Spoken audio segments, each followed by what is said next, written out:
Hi, welcome to Tuesday, the 6th of December, and it's me, Tony, and I'm back with my Tech Tip Advent Calendar. Today's tip is all about these sorts of things, or these sorts of things, or even these sorts of things. Adapters. In a landscape such as tech, adapters are needed for so many different things. It could be just as simple as having somewhere to charge your Apple Watch on the go, through to having to run a presentation at a networking event or on a keynote stage.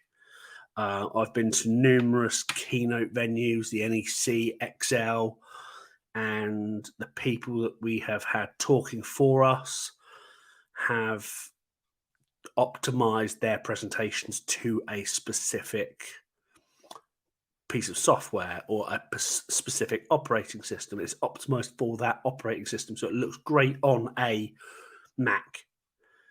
They plug a USB with their presentation into a Windows machine, and it's all a bit squiffy.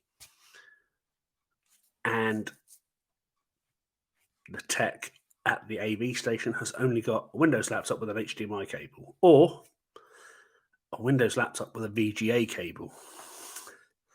So, on my desk right now, I've got about 50 different adapters that do 50 different things, from, like I said, charging my Apple Watch on the go, through to USB-C to HDMI, or even a USB-C through to a USB-A, and more between. Having the right stuff that you need for your job or your business based on the technology that you're using is imperative. Because if you don't have it and you go somewhere and you're like, I haven't got this, and you have to ask them, it kind of puts you on the back foot, especially if you're looking to do business with that company or with that person. So make sure you've got your adapters. And I suppose the bigger moral, always be prepared. That's it for today's tip. Tomorrow, 7th of December, we'll be back with another one. Enjoy the rest of your day.